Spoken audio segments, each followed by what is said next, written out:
ప్రముఖమైనటువంటి వ్యక్తి. ఆధ్యాత్మికంలో ఒక మంచి పటుత్వం అనేటువంటి సీతారామరాజు గారిని ఇవాళ బాబా మనకి కొన్ని మంచి మాటలు చెప్పమని పంపించడం జరిగింది. అందరికీ కూడా రాఖీ పౌర్ణిమ శుభాకాంక్షలు, అందరికీ కూడా అలాగే జంఝాల పౌర్ణమి శుభాకాంక్షలు. ఇవాళ సాయి ప్రేమతత్వం, ఆయన సమర్థత మీద అనే టాపిక్ మీద మన సీతారామరాజు గారు భీమవరంలో, ఈయన ఆచార్య సీతారామరాజు గారు భీమవరం నుంచి మాట్లాడుతున్నారు. చాలా శ్రద్ధ భక్తులతో విందాం. బాబా ఆయన చేత ఏం పలికిస్తారో అది విని మనం ఆచరించడానికి ప్రయత్నం చేద్దాం. సాయిరామ్ అండి. ఇప్పుడు శ్రీ సీతారామరాజు గారిని 4 మాటలు మాట్లాడవలసిందిగా కోరుతున్నాం. శ్రీ సచ్చిదానంద సమర్థ సద్గురు సాయినాథ్ మహారాజ్ కి జై. సాయిరామ్ అండి. ప్లీజ్ స్టార్ట్ చేయండి సార్. సాయిరామ్. నమస్కారం అండి. సాయిరామ్. నా మాట వినిపిస్తుందండి? సార్ వినిపిస్తుంది సార్.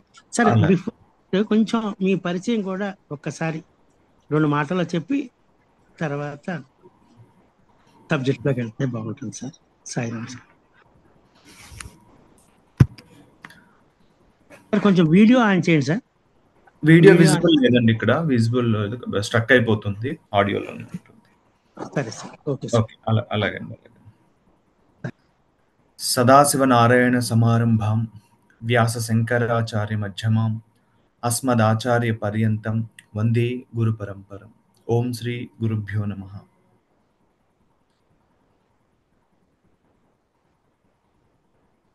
ఈరోజు అంశము సాయి తత్వం, సాయి ప్రేమతత్వం, సాయి సమర్థత అనే అంశం మీద ప్రస్తావన ఉంటుంది. బాబా గురించి మరింత లోతుగా తెలుసుకునేటువంటి ప్రయత్నం చేద్దాం.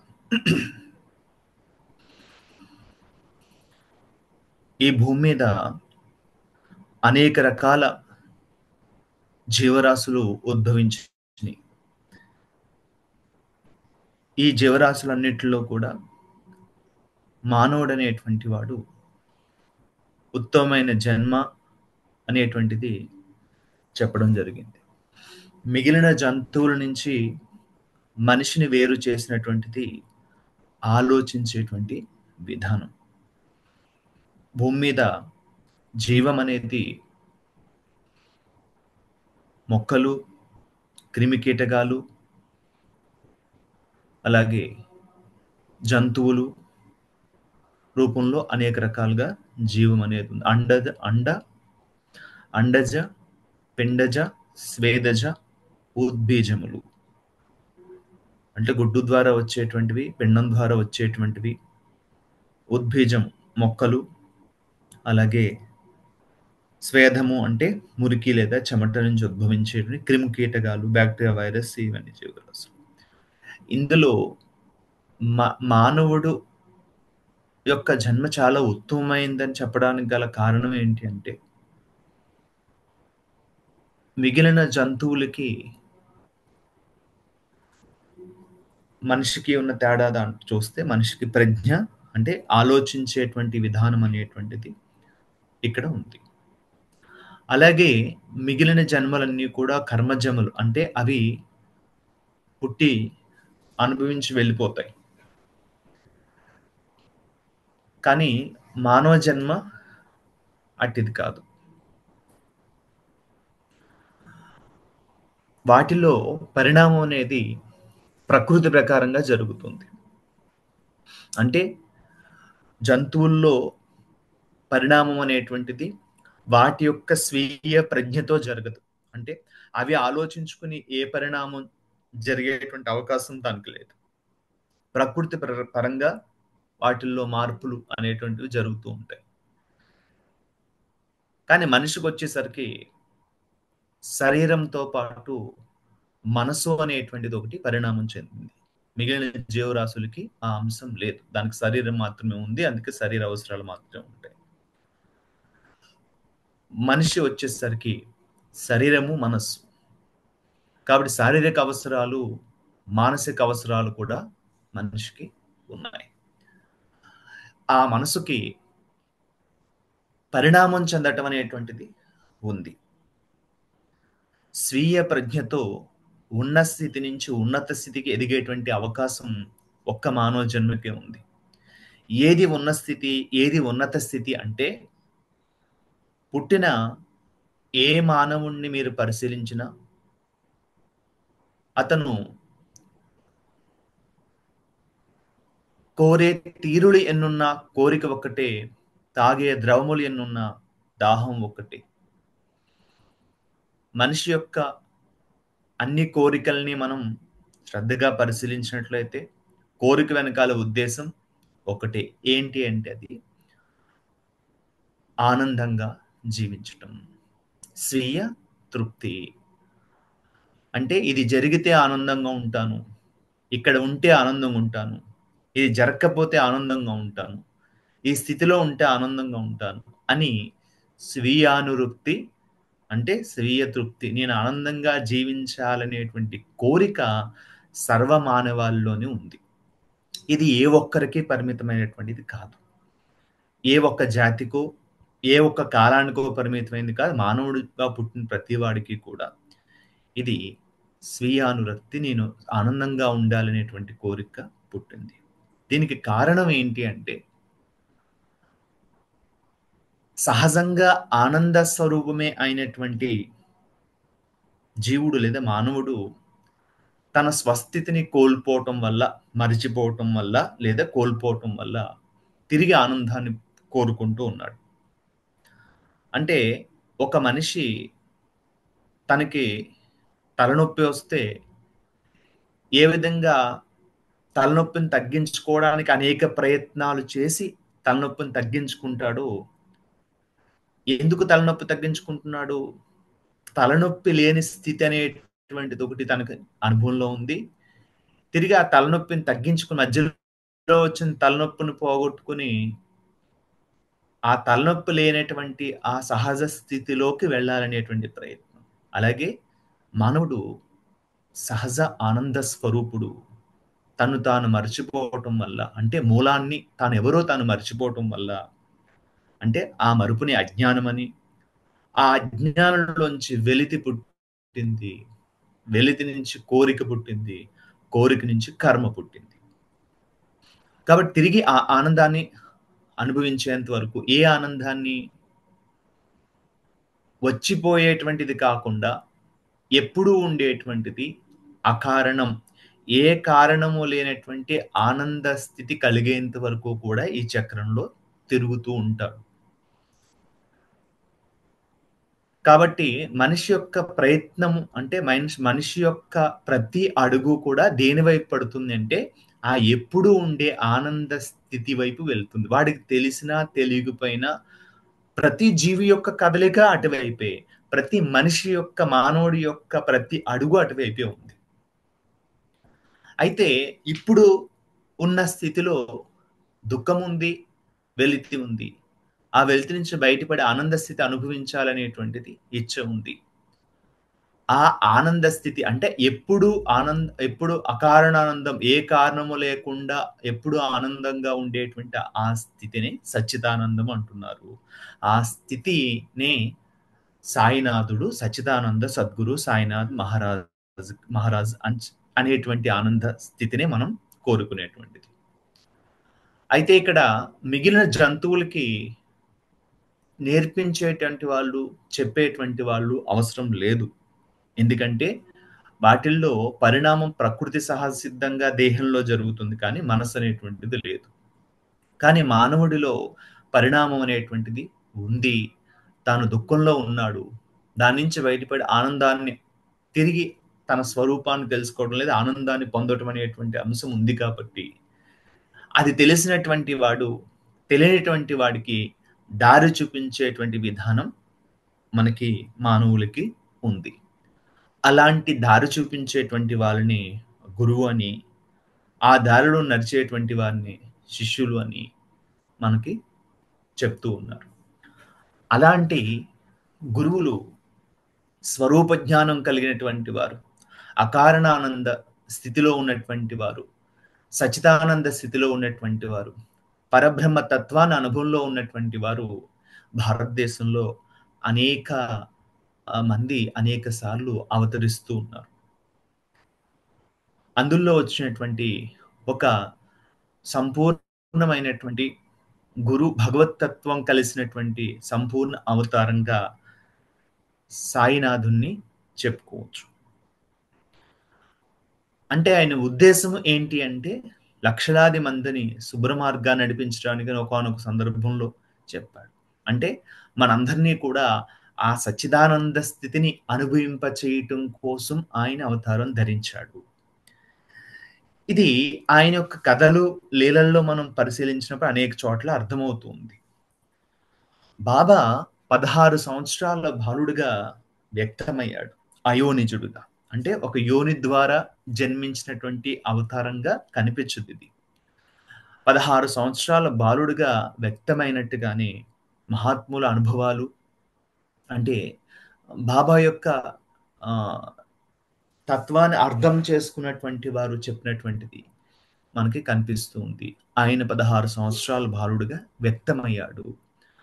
అలా మహాత్ములు ఒక యోని ద్వారా జన్మించవచ్చు, లేదా సరాసరిగా అవతరించవచ్చు, లేదా కామరూపంగా ఆవిర్భవించవచ్చు. లేదు, నరసింహస్వామి ఆవేశ అవతారం, ఆయన యొక్క ఆ అవతారం అనేది ఏ ఒక్క తల్లికి తండ్రికి పుట్టినటువంటిది కాదు. భక్తుని రక్షించడం కోసం ఆయన స్తంభాన్ని బద్దలు కొట్టుకుని వచ్చినటువంటి ఉదంతం మనకి కనిపిస్తుంది. అలా బాబా వచ్చినటువంటి మనకి కనిపిస్తుంది సచరిత్ర ఆధారంగా, కానీ మనకి అయోనిజుడిగా తెలుస్తుంది. అయితే ఆయన మొట్టమొదటి చూపించినటువంటి లీల షిరిడీలో రాత్రనక పగలనక వేప చెట్టు కింద ఆయన ధ్యానంలో కూర్చున్నప్పుడు అక్కడ విపరీతమైనటువంటి వర్షము గాలివాన వచ్చి అలాగా ఆ నీరు ప్రవాహంలా వెళ్ళిపోతున్నప్పటికీ కూడా ఆయన చెలించకుండా అక్కడే కూర్చుంటే, ఆయన ఆసనంలో పద్మాసనంలో కూర్చుని ధ్యానంలో ఉంటే ఆయన మించి నీరు కూడా వెళ్ళిపోతూ ఉంటే ఆయన కింద పడిపోయి, అంటే పక్కగా ఒరిగిపోయి నీరు వెళ్ళిపోతున్నప్పుడు కూడా బాహ్యస్పృహ లేకుండా చూసినటువంటి సంఘటన మనకు షిరిడీలో కనిపిస్తుంది మొట్టమొదటిసారి. అయితే ఎవరో పిల్లవాడు గొప్ప సాధకుడు, గొప్ప సాధన చేస్తున్నాడు, ధ్యానంలో ఉన్నాడు, ఎవరో మహాత్ముడు అని షిరిడీ వాసులు అనుకున్నారు. తర్వాత ఖండోబా, శివగణమైనటువంటి ఖండోబా ఆవహించినటువంటి ఒకరు ఆ బాలుడు గురించి గ్రామస్తులు అడిగినప్పుడు చెప్పినటువంటి సమాధానం, ఆ వేప చెట్టు కింద తవ్వమని చెప్తే అక్కడ గొయ్యి తవ్వితే అక్కడ 4 దీపాలు వెలుగుతూ ఉన్నాయి. అక్కడ గోముఖ నిర్మాణాలు, జపమాలలు చూడటం జరుగుతుంది. అప్పుడు ఆ పిల్లవాడు, అంటే బాబా వచ్చి, అది నా గురుస్థానము, దాన్ని మూసివేయండి అని చెప్పడం జరిగింది. బాబా చేసినటువంటి మొట్టమొదట లీల. మహాత్ములు ఎప్పుడు నోటితో బోధించటం అనేది కాకుండా వారు అనేక లీలా మాత్రంగా, లీల ద్వారా, కథల ద్వారా, ఆచరణ రూపంలో మనకి నిరంతరము వారి అవతార ఉద్దేశాన్ని బోధిస్తూ ఉంటారు. ఏమిటే వారి అవతార ఉద్దేశం? ఏది అకారణానందమైనటువంటి సచ్చిదానందం ఉందో అదే అందరి స్వరూపం అనేటువంటి అనుభవం కలిగించడానికి వచ్చినటువంటి రూపం. అయితే ఇక్కడ ఆ లీలలో బాబా చేసినటువంటి మొట్టమొదటి లీల ఆయన అవతారాన్ని, ఉద్దేశాన్ని తెలియపరుస్తుంది. ఇక్కడ 4 దీపాలు వెలుగుతూ ఉన్నాయి. గాలి మూసినటువంటి గోతిలో దీపాలు వెలగటం అనేటువంటిది జరగదు. మామూలుగా ఆక్సిజన్ లేకపోతే దీపం వెలగదని మనం చెప్పుకుంటాం కదా. కానీ ఆ గాలి లేనటువంటి గోతిలో 4 దీపాలు వెలుగుతున్నాయి. సరే, ఎప్పటి నుంచి వెలుగుతున్నాయి? 4 ఎందుకు వెలుగుతున్నాయి, 5 ఎందుకు వెలగలేదు అంటే, ఈ 4 అనే మాట సాయి సచ్చేతుల ద్వారా, బాబా నోటి ద్వారా చాలా సందర్భాల్లో వస్తుంది. ఆయన నివసించినటువంటి మసీదుకి పెట్టిన పేరు ద్వారక. ద్వారకామాయి అంటే నలుగురికి అన్ని వేళలా ద్వారములు తెరిచి ఉన్నటువంటిదే ద్వారక. ఎవరి నలుగురు అంటే 4 మార్గాల వాళ్ళు. కర్మ, జ్ఞాన, భక్తి, యోగ. ఆర్తో, అర్ధార్థో, జిజ్ఞాసో, జ్ఞాని. ఈ నలుగురికి కూడా ఇక్కడ సమాధానం దొరుకుతుంది. ఆ 4 దీపాలు, మేము నలుగురము కూడా భగవంతుడు అన్వేషణ కోసం ఒక దట్టమైన అరణ్యంలో మేము బయలుదేరాము అని బాబా చెప్పినటువంటిది. ఈ 4 దీపాలు దేన్ని చూపిస్తున్నాయంటే, ఇక్కడ ఆయన అవతార ఉద్దేశం ఏంటంటే, ఆయన ఒక గురుస్వరూపంగా అందరికీ దారి చూపించడానికి. అంటే ఆర్తులకి, కష్టాలతో ఉన్నటువంటి వాళ్ళకి, కోరికలతో ఉన్నటువంటి వాళ్ళకి, జిజ్ఞాస అంటే భగవంతుని తెలుసుకోవాలనేటువంటి వారికి, ముగ్గురికి సమాధానం దొరుకుతుంది. 4గో వారికి సమాధానం దొరకక్కర్లేదు. జ్ఞాని అనేటువంటిది, జ్ఞాని నాతో సమానము అని కృష్ణ పరమాత్మ చెప్పినట్టుగా, జ్ఞాని ఆత్మానుభవంతో ఉంటాడు కాబట్టి భగవంతుడు తనకన్నా అన్యంగా ఉండడనేటువంటి స్థితిలో ఉన్నటువంటి వాడు. కాబట్టి ఇక్కడ అందరికీ సమాధానం దొరుకుతుంది. ఇది నా గురుస్థానము అన్నాడు. అయితే మనం ఎలా అర్థం చేసుకున్నాం అంటే, దాన్ని ఇది నా గురువు గారు స్థానం అని బాబా చెప్పాడు అని మనకు అర్థం చేసుకున్నాం. మనం అర్థం చేసుకోవడంలో చిన్న పొరపాటు జరిగింది.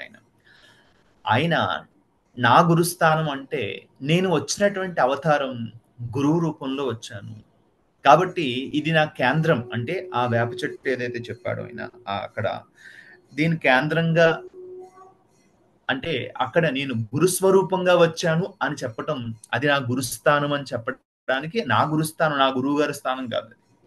2 వేప చెట్టు కింద 4 దీపాలు అనేవి ఈ నలుగురికి సమాధానం దొరుకుతుంది. బాబా జీవితం, ఆయన ద్వారకామాయిలో ఎన్ని సంవత్సరాలు ఉన్నాడు? సుమారుగా 60 సంవత్సరాలు పరిశీలించినట్లయితే ఇక్కడికి ఆర్తులు, అర్ధార్థులు, జిజ్ఞాసులు, జ్ఞానులు వచ్చారు.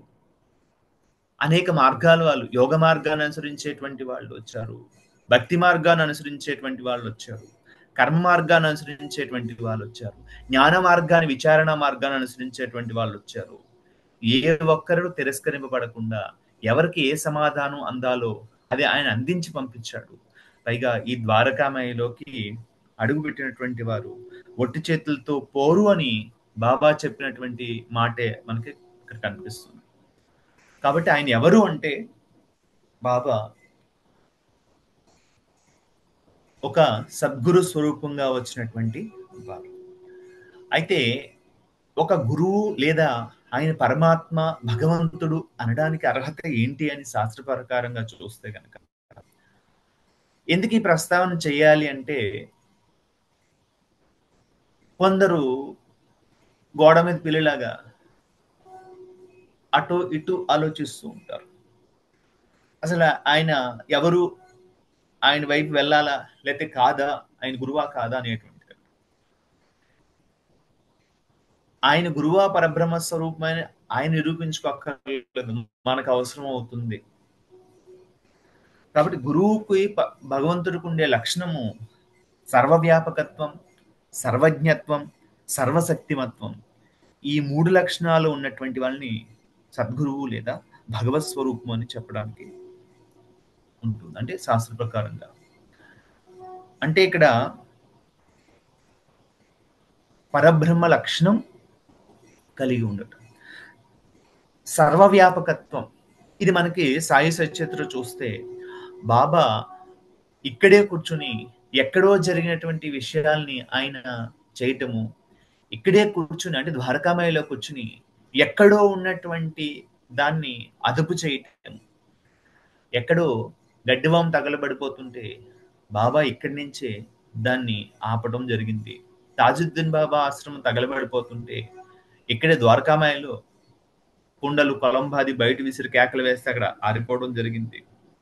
ఎక్కడో ఒక భక్తుడు గుడి మీద కడుతున్నటువంటి జెండా కర్ర వాలిపోతే, అది వాలిపోతున్నప్పుడు బాబాని గట్టిగా అరిచి దాన్ని పట్టుకోలేక ఇబ్బంది పడుతుంటే, అదే సమయంలో ద్వారకామాయిలో బాబా కూర్చుని నా చేయి లాగుతుందయ్యా నొక్కండి అని పక్కవారితో అంటే ఉన్నట్టుండి అతనికి అక్కడ తన చెయ్యి నొప్పి తగ్గిపోయి అలవోకగా జెండాను పైకి లేపి కట్టడము. బ్రిటిష్ కాలం కాబట్టి అక్కడ ఏదో యుద్ధం జరుగుతూ ఒక వాడ మీద ఎవరో బాంబు వేసేస్తే ఆ నౌక పగిలిపోయి సముద్రంలో మునిగిపోతుంటే ఒక భక్తుడు బాబా నన్ను రక్షించు అన్నప్పుడు అదే సమయంలో ద్వారకామయ్యలో బాబా 2 చేతులు చాచి అలాగా నిశ్చేష్టుడై అలా ఉండిపోతే ఆయన చేతుల నుంచి నీళ్ళలా కారుతూ ఉన్నాడు ద్వారకామయ్యలో. ఎక్కడో కొన్ని వందల కిలోమీటర్ల అవతరంలో సముద్రంలో జరిగేటువంటి ఒక సంఘటనకి అతను అక్కడ ఒక చెక్క బల్ల మీద ఎక్కి ఎవరో తాడుకట్లు లాగుతున్నట్టుగా ఆ చెక్క బల్ల ఒడ్డుకు వచ్చినటువంటి సందర్భం మనకి కనిపిస్తుంది. అంటే సర్వవ్యాపకత్వం ఎందుకు బాబా లీలలు చేశాడు ఈ ప్రశ్న కొంతమందికి వస్తూ ఉంటుంది. అయితే యోగుల యొక్క అనుభవం అందరిది ఒక్కటే అయినప్పటికీ కూడా బోధ వ్యక్తపరిచే తీరు ఒక్కటిగా ఉండదు. రమణ మహర్షి కావచ్చు, రామకృష్ణులు కావచ్చు, మరొక యోగి కావచ్చు, మరొకరు కావచ్చు, వారి అనుభవం అంతా ఒకటే, సచ్చిదానంద స్వరూపం. అందరి యొక్క అకారణానందం, అందరూ కూడా ఒకే స్థితిలో ఉంటారు. యోగులకి భేదం లేదు, ఒకే ఆనంద స్థితి వారికి ఉంటుంది. ఒకరి స్థితి ఎక్కువ తక్కువ అనేటువంటిది లేదు. కానీ బోధ వ్యక్తపరిచేటువంటి తీరు వేరుగా ఉంటుంది. ఏ ఒక్క యోగి బోధ ఒకటిగా ఉండదు.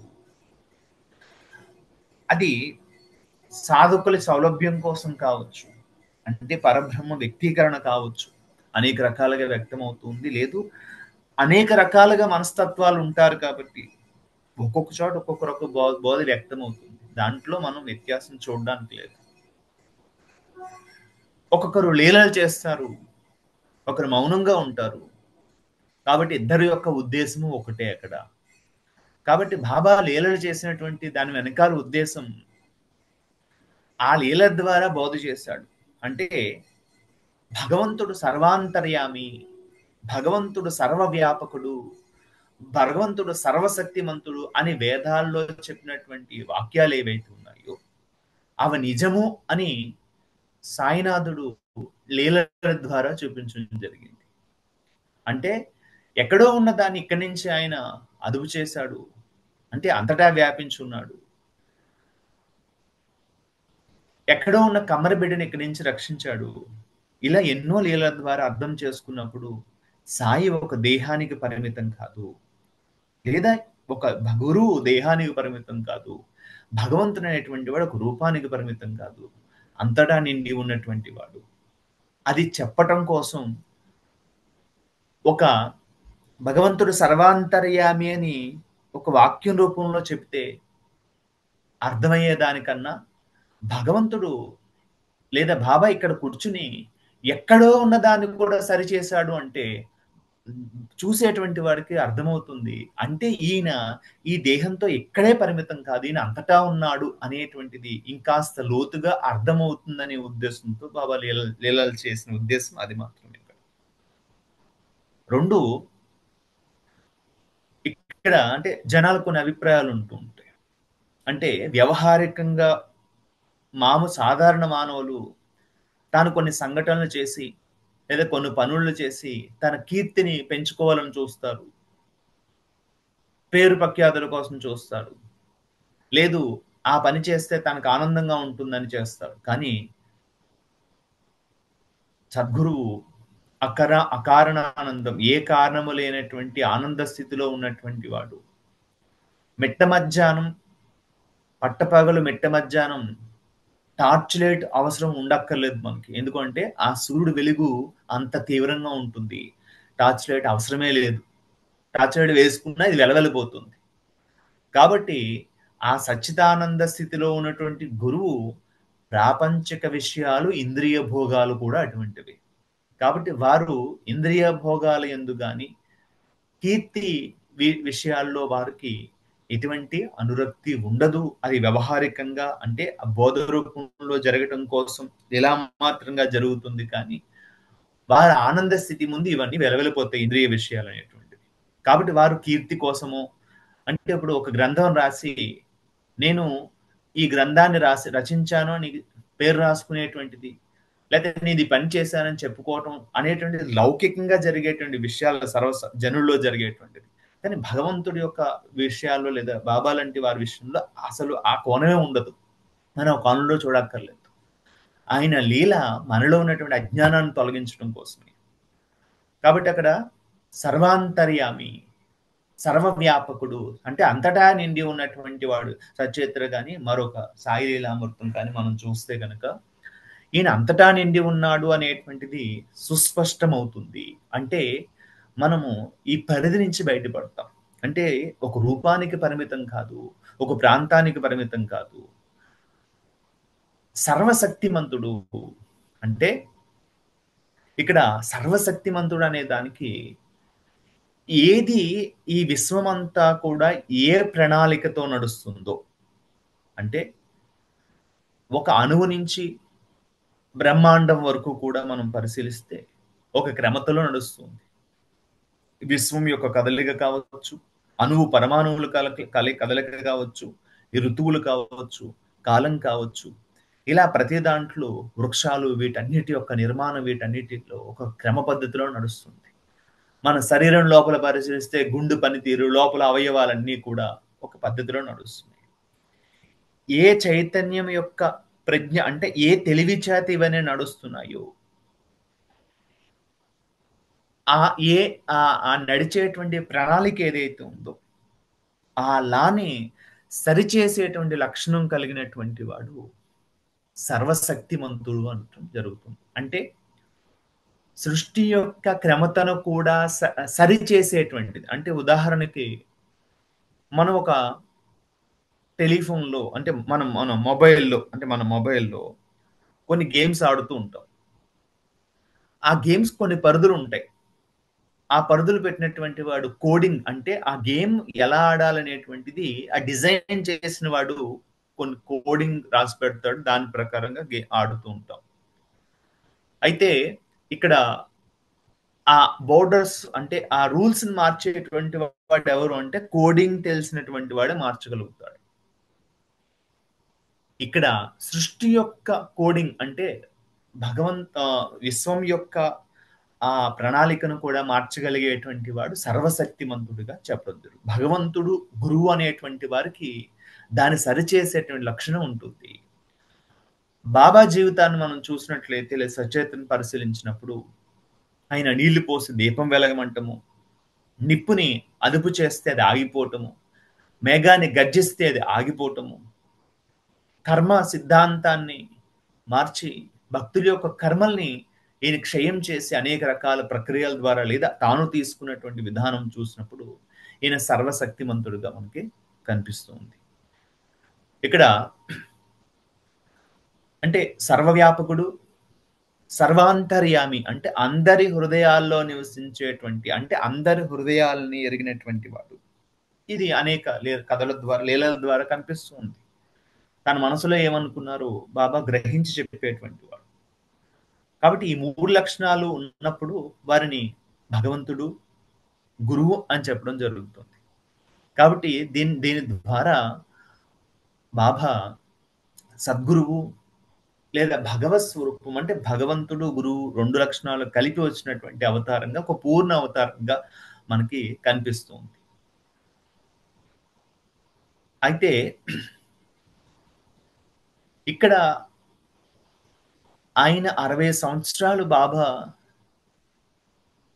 సశరీరంతో ద్వారకామాయిలో బోధ చేసినప్పటికీ ఒక్కొక్కసారి కొన్ని మాటలు మాట్లాడినాడు బాబా. ఇక్కడికి వచ్చినటువంటి వారు చల్లరి నాణాలు, బోర్లించిన కొండ వంటి వారు, నా మాట వినివారు ఒక్కరూ లేరు, ఇలాంటి మాటలు మాట్లాడడం చూస్తే బాబా స్వయంగా నోటితో మాట్లాడినప్పుడే ఆ మాట అన్నాడు అంటే, మరి ఇప్పుడు మనం పరోక్షంగా ఎంతవరకు అర్థం చేసుకుంటున్నాం అనే ప్రశ్న వేసుకున్నప్పుడు అప్పుడు కొంచెం జాగ్రత్తగా బాబా విధానాన్ని, తత్వాన్ని అర్థం చేసుకునేటువంటి ప్రయత్నం చేస్తాం. అయితే బాబా అన్నాడు, ద్వారకామాయిలోకి ఎవరైతే ప్రవేశిస్తారో వారు ఒట్టి చేతులతో పోరు. ద్వారకామాయిలోకి ఎవరైతే అడుగు పెడతారో వాళ్ళ కష్టాల నుంచి, ఆతురతల నుంచి బయటపడతారు అన్నాడు. అయితే అక్కడ బాబా చెప్పింది కూడా, ఎవరైతే నిరాడంబర భక్తులు వారికి ద్వారకామాయి తల్లి అన్నాడు. అంటే ఎవరిలో నిరాడంబరత ఉంటుందో వారి హృదయమే ద్వారకామాయి. లేదా నిరాడంబరతతో ఎవరైతే ద్వారకామాయిలోకి ప్రవేశిస్తారో వాళ్ళు కష్టాల నుంచి, ఆతృతల నుంచి బయటపడతారు అని అక్కడ మనం గ్రహించాలి. అయితే ఇక్కడ బాబా యొక్క సచరిత్ర మనం పరిశీలించినప్పుడు బాబా మన నుంచి కోరుకునేటువంటిది ఏంటి? లేదు ఏం చేస్తే భగవంతుడి యొక్క అనుగ్రహం మనకు లభిస్తుంది, అంటే బాబా యొక్క అనుగ్రహం లభిస్తుంది అన్న కోణంలో పరిశీలిస్తే కనుక ఆయనని కోరేది నిస్వార్థమైన ప్రేమను మాత్రమే.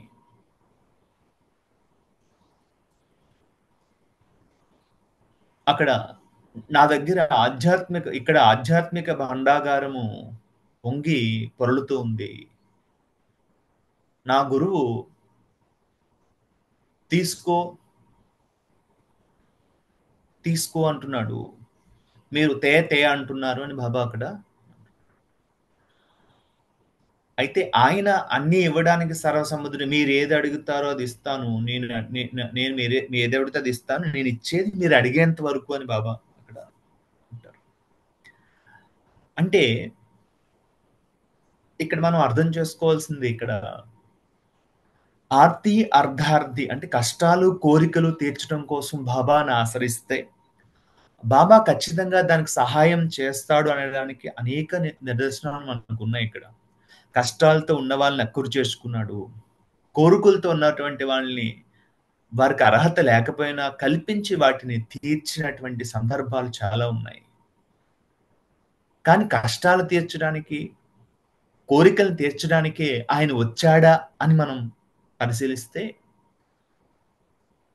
ఒక కష్టం తీరితే ఇంకో కష్టం వస్తుంది, ఒక కోరిక తీరితే ఇంకో కోరిక వస్తుంది. దానికి అంతం అనేదే లేదు. అసలు ఈ కష్టాలకి కోరికలకి కారణమైనటువంటి ఆ వెలితి ఏదైతే ఉందో, అసంతృప్తి, దానికి కారణమైన అజ్ఞానం ఏదైతే ఉందో అది తొలగినప్పుడు సమస్త దుఃఖాలు తొలగి ఆ సచ్చిదానంద స్థితిలో ఉంటాడు. అంటే ఈ ప్రపంచంలో ఏ సంఘటన ఎదురైనా సరే దాని సమస్థితిలో ఎదుర్కోవటం అనేటువంటిది వస్తుంది. అంటే ఇక్కడ ఒక సంఘటనకి సుఖాన్ని కానీ దుఃఖాన్ని కానీ కలిగించేటువంటి స్థితి లేదు. అది సాధకుడు తీసుకునేటువంటి విధానాన్ని బట్టి ఉంటుంది. ప్రత్యేకించి ఒక కర్మకి లేదా ఒక సంఘటనకి సంతోషాన్ని దుఃఖాన్ని కలిగించే స్థితి స్వయంగా లేదు. కర్మ జడం, దానికి లేదు. అక్కడ నీ యొక్క స్థితిని బట్టే నువ్వు తీసుకుంటున్నావు. మరి నీ స్థితిని మార్చుకో. కళ్ళ ముందు తన కుమారులు చనిపోతున్నప్పటికీ కూడా కృష్ణ పరమాత్మ వారి ప్రారంధానుసారము, వారి కర్మానుసారము వారు కాలగతిలో కలిసిపోతున్నారు అని అలా చూస్తూ ఉన్నాడు. తాను కట్టినటువంటి సౌధాలన్నీ కూడా కాలగర్భంలో కలిసిపోతుంటే సాక్షిగా ప్రశాంతంగా అలా చూస్తూ ఉన్నాడు. తన కళ్ళ ముందు తన మరణం ఎలా ఉండాలని శపించినటువంటి గాంధారి శాపాన్ని ఆయన సంతోషంగా స్వీకరించాడు. తన జీవితంలో చివరి కాలంలో, అంటే మహాభారత యుద్ధం అయిపోయిన తర్వాత ఒక యాగం జరుగుతున్నప్పుడు హస్తకృత బ్రహ్మచారి ఎవరన్నా ఇక్కడ కూర్చోవాలి అన్నప్పుడు నారద మహర్షి అంటే వాళ్ళే సంకోచించారట. గాని కృష్ణ పరమాత్మ అష్టభార్యలని చేసుకున్నటువంటి కృష్ణ పరమాత్మ వెళ్ళి అక్కడ కూర్చున్నాడు. క్షణకాలం ఎందు కూడా తన ఆత్మస్థితి ఎందు లేదా తన బ్రహ్మత్వం నుంచి చలించినటువంటి స్థితిలో ఆయన ఉన్నాడు అక్కడ. అంటే ఇక్కడ మనం ప్రపంచంలో ఒక కష్టాన్ని, అంటే ఒక సంఘటనని మార్పు చేయటం వల్ల మనం దాని నుంచి బయటపడినట్టు కనిపిస్తుంది. కానీ మరి ఇంకొకటి వస్తుంది. ఒక కోరిక తీరితే మనకు ఆనందం కలిగినట్టు అనిపిస్తుంది, మళ్ళీ ఇంకొక కోరిక పుడుతుంది. దీనికి అంతం అనేది లేదు. కానీ బాబా అంటాడు, వీటన్నిటికీ ఉన్నటువంటి అజ్ఞానాన్ని తొలగించడం కోసం నేను వచ్చానంటాడు. అయితే ఏవైతే కష్టాలు కోరికలు తీర్చటం అనేటువంటిది నాకు నేను చేయగలను అంటే ఆ సమర్థత ఆయనకు ఉంది, సర్వశక్తిమంతుడు కాబట్టి. అయితే అవి కూడా చేయడానికి బాబా చేసినటువంటి విధానాలు మనకి గమనిస్తే గనక ఎవరి జీవితంలో బాబా కష్టాలు తొలగించాడు, ఎట్టివారి జీవితంలో బాబా ప్రవేశించలేదు, ఇవన్నీ పరిశీలిస్తే కొంతమందికి ఆవో షావుకారు అని ఒక భిక్షగాడిని పిలిస్తే అతను నవ్వి, బాబా నన్ను ఎగతాళి చేస్తున్నావా, నేను ఒక భిక్షగాడిని అంటే ఆ వచ్చే సంవత్సరం అతను ఒక సావుకారుగా తిరిగి వచ్చాడు. మరి మహల్సాపటి కటిక దరిద్రం అనిపించాడే, హంసరాజు బాబా సమక్షంలోని బాబా అతను చాలా ఇబ్బంది పడుతున్నాడు ఆర్థిక పరంగా, నేను ధన సహాయం చేస్తాను, బాబా అంగీకరించలేదే. 2 మేకల కథలో వారిద్దరూ ఒక 2 మేకలను కొని బాబా అంటే అప్పట్లో ఉన్నటువంటి రేటు కన్నా ఒక 10 ఎక్కువ ధనం పెట్టి బాబా కొన్నట్టు. అప్పుడు బాబా నువ్వు మోసపోయావు, అంత డబ్బు ఉండదు అనగానే, మీకు తెలీదు, వీరిద్దరూ నా పోయిన జన్మలో నా జతగాండ్రు అని బాబా చెప్పాడు. తిరిగి మళ్ళీ ఆ మేకల వాళ్ళకి కొంత శనగపప్పు పెట్టి ఇచ్చేశాడు. బాబా స్నేహితులకి ఇటువంటి గతి ఎందుకు పట్టింది? బాబా ఒక మానవ జన్మ వచ్చిన తర్వాత తిరిగి పశు జన్మకు వెళ్ళటం అనేటువంటి చాలా దుర్లభం. అలా జరగడానికి అవకాశం ఉండదు. కొన్ని రేర్ కండిషన్స్ లోనే వెళ్తుంది. ఒక జీవుడు మనిషిగా పుట్టిన తర్వాత తిరిగి పశు జన్మగా వెళ్ళడానికి ప్రత్యేకమైన కారణాలు, శాపాలు గాని, వరాలు గాని, కామరూపం ధరించే శక్తి ఉన్నటువంటి వాళ్ళు గాని, ఇలా కొన్ని కొన్ని సందర్భాల్లో మాత్రమే జరుగుతుంది. బాబా సచరిత్రలో చెన్నబసవప్ప వీరభద్రప్ప కథలో గాని, లేదా 2 మేకల కథలో మనం చూస్తే వీరిద్దరూ నా చెత్తగా అంటారు. మరి బాబా స్నేహితులకి ఇలాంటి గతి ఎందుకు పట్టింది? అలా వెళ్ళిపోతున్నప్పుడు బాబా వాళ్ళ జీవితంలోకి ఎందుకు ప్రవేశించి ఉద్ధరించలేదు? అంటే మహల్సాపతి విషయం కావచ్చు, ఇలా చాలా సందర్భాల్లో బాబా వాళ్ళు మేలు పొందినటువంటి వాళ్ళు ఉన్నారు. కానీ లౌకికంగా చూస్తే బాబా దగ్గర ఉన్నటువంటి లేమితో కలిగినటువంటి వాళ్ళు కూడా ఉన్నారు. అరే బాబా మన జీవితంలో ప్రవేశించి చేసేది ఏంటి, లేదా బాబా మన జీవితంలో ప్రవేశించాలంటే ఎలా ఉండాలి, ఆయన ప్రవేశిస్తే ఏం జరుగుతుంది, మేకల కథలో ఎందుకు ప్రవేశించలేదు అంటే, ఇక్కడ నీవు నా వైపు చూస్తే నేను నీ వైపు చూస్తాను, నువ్వు ఒక్కడుగు వేస్తే 100 అడుగులు వేస్తాను అన్నాడు. అలాగే తట్టుడు తెరవబడును, అడుగుడు ఈయబడును, పురుష ప్రయత్నము ఈశ్వర అనుగ్రహము, ఈ వీటన్నిటిలో కూడా మన ప్రయత్నం తర్వాతే భగవంతుడి యొక్క అనుగ్రహం ఉంది.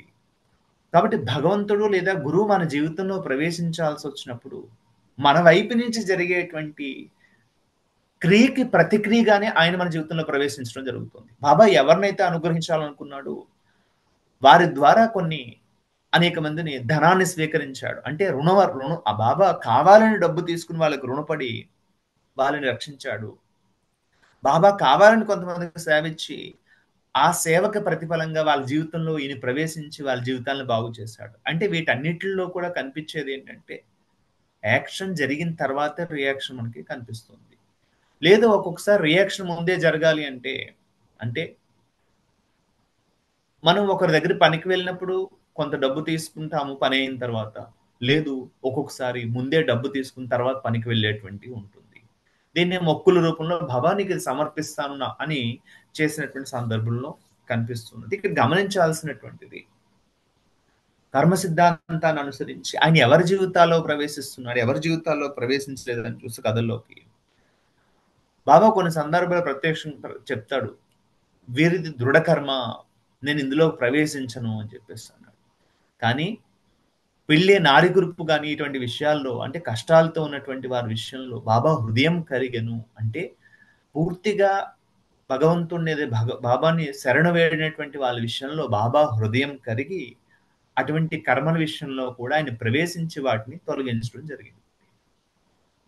అంటే ఇక్కడ ఎవరు పూర్తి విశ్వాసంతో శరణ వేడుతారో వారి జీవితంలోకి బాబా ప్రవేశించాడు. పైగా బాబా అంటాడు, వారు ఎవరి జీవితంలో అహంకారం నశిస్తుందో వారి ద్వారా నా కార్యాలు నేను నెరవేర్చుకుంటాను అని చెప్తారు. ఇక్కడ బాబా ప్రేమతత్వం, బాబా ఎవరిని ప్రేమించాడు అంటే, బాబా ఎవరిని ప్రేమించలేదు. ప్రేమించే లక్షణం భగవంతుడికి ఉండదు, గురువుకు ఉండదు. ప్రేమగా ఉండటమే ఉంటుంది. రెండిళ్ళకి తేడా ఉంది. ప్రేమించాము అనేటువంటిది ఖండన ఉంది. ఏ ఒక్కరికో వర్తించినట్టుగా మన లౌకికమైన మాటల్లో కనిపిస్తుంది. ప్రేమించాము అంటే ఏ ఒక్కరినో ప్రేమించాము అని కాదు.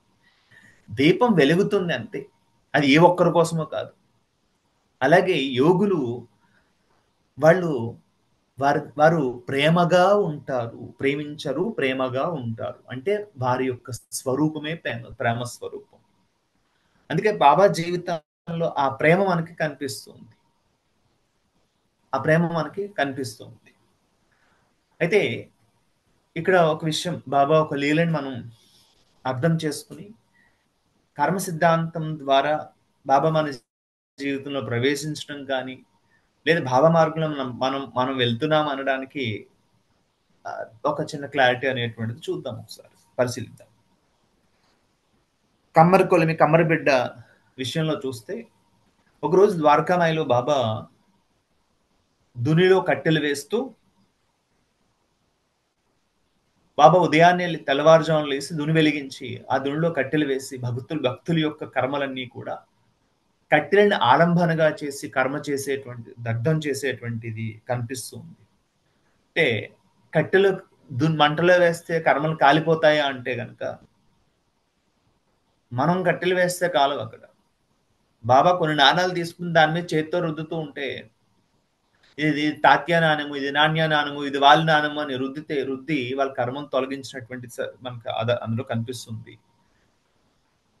కొంతమంది కర్మలు రకరకాలుగా భిక్షాటం ద్వారా కొన్ని కర్మలు తీయటం అనేటువంటిది, భక్తుల యొక్క కష్టాలను తొలగించడం అనేటువంటిది చాలా సందర్భాలు మనకు కనిపిస్తుంది. అలాగే దునిలో భక్తుల యొక్క కర్మలను దగ్ధం చేశారు. తిరగలి రూపంలో కొంతమంది భక్తుల యొక్క విచారాలు, కర్మలు, మనో విచారాలు తొలగించినట్టు సచేతులు మనకు కనిపిస్తుంది. అయితే ఇక్కడ బాబా ఉన్నట్టుండి కట్టెల బదులుగా తమ చేయి పెట్టేయడం జరిగింది. అప్పుడు వామన్ తాత్య వెనకాల ఉన్నటువంటి ఇద్దరు భక్తులు, బాబా భక్తులు వెంటనే బాబాను వెనక్కి లాగి, బహుశా వామన్ తాత్య కాదు, అక్కడ ఉన్నటువంటిది ఇంకొకరు ఎవరు, అక్కడ ఉన్నటువంటి ఇద్దరు పేరు ఏదైనప్పటికీ కూడా వాళ్ళు చెయ్యి బాబా కాలింది, వెనక్కి లాగేసింది. బాబా ఇలా ఎందుకు చేసావంటే, నా చెయ్యి కాలితే కాలింది, నా బిడ్డ రక్షింపబడింది అని ఆయన చెప్తాడు. ఆయన ఏదో ధ్యాన స్థితిలో ఉన్నట్టుగా, పరధ్యానం అంటే ఏదో ఎక్కడో చింతన కలిగి ఉన్నట్టుగా బాబా మాట్లాడేటప్పుడు. అయితే ఇక్కడ బాబాని అడిగే ధైర్యం ఎవరూ చేయలేదు. అంటే ఏంటి బాబా, ఎందుకు ఇలా చేసావు, ఏంటి అసలు ఏం జరిగింది అనేది. తర్వాత కొన్ని రోజులుగా అర్థమైంది, కమ్మరి స్త్రీ వచ్చి చెప్పిన తర్వాత అర్థమైంది. తన ఒళ్ళో పెట్టుకున్నటువంటి బిడ్డ ఒళ్ళో ఉన్నప్పుడు భర్త అనారోగ్యంతో మంచంలో ఉండి అతను పిలవగానే ఈమె లెగిసేసరికి ఆ బిడ్డలు కొలుములో పడిపోతే బాబా ఇక్కడ చేయి పెట్టి ఆ కమ్మరి బిడ్డని రక్షించాడు. ఆమెకి ఏ గాయం లేకుండా బయటపడింది. బాబా చేయికి గాయమైంది. అది బాబా శరీరం విడిచిపెట్టేంత వరకు 1818 వరకు కూడా కట్టించుకున్నాడు. ఆ బిడ్డకు కూడా గాయమైతే కనుక ఆ గాయమైన మచ్చ జీవితాంతం ఉండేది. ఆ పిల్ల జీవితాంతం అనిపించాల్సినటువంటి ఈయన కూడా జీవితాంతం అనిపించాడు బాబా. అయితే ఇక్కడ మనం ఒకటి అర్థం చేసుకోవాల్సింది ఏంటంటే, ఈయన చేతిని కొలుములోకి పెట్టి తన చేయి కాల్చుకుని కమ్మరి బిడ్డను రక్షించాల్సిన అవసరం ఏమొచ్చింది?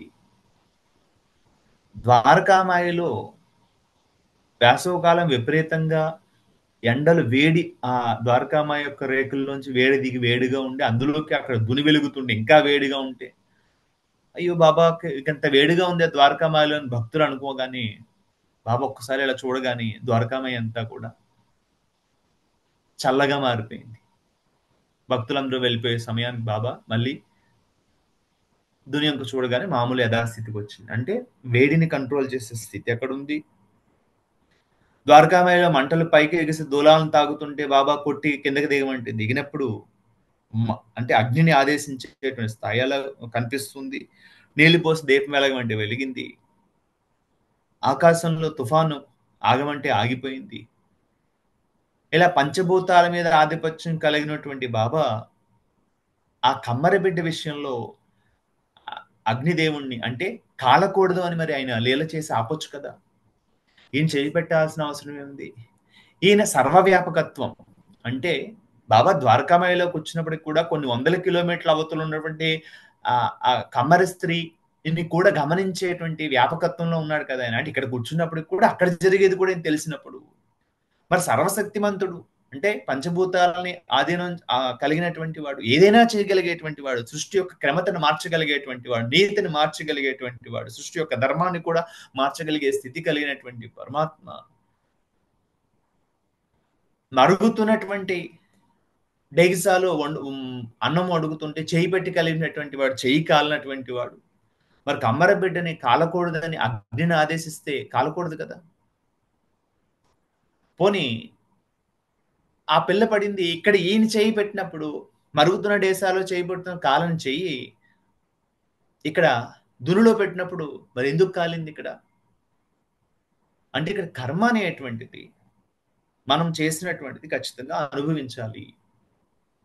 కమ్మరబిడ్డ అనుభవించాల్సిన కర్మ ఆయన తీసుకున్నాడు అక్కడ. ఆ కమ్మరబిడ్డ జీవితాంతం అనుభవించాల్సినటువంటి కర్మ ఏదైతే ఉందో బాబా వారు తన జీవితంలో చివరి వరకు 1918 వరకు కూడా ఈ చేతికి గాయం అనేటువంటిది మనకి కనిపిస్తుంది. అంటే కర్మ అనేటువంటిది ఎవరు చేశారో వాళ్ళు అనుభవించాల్సినటువంటిది.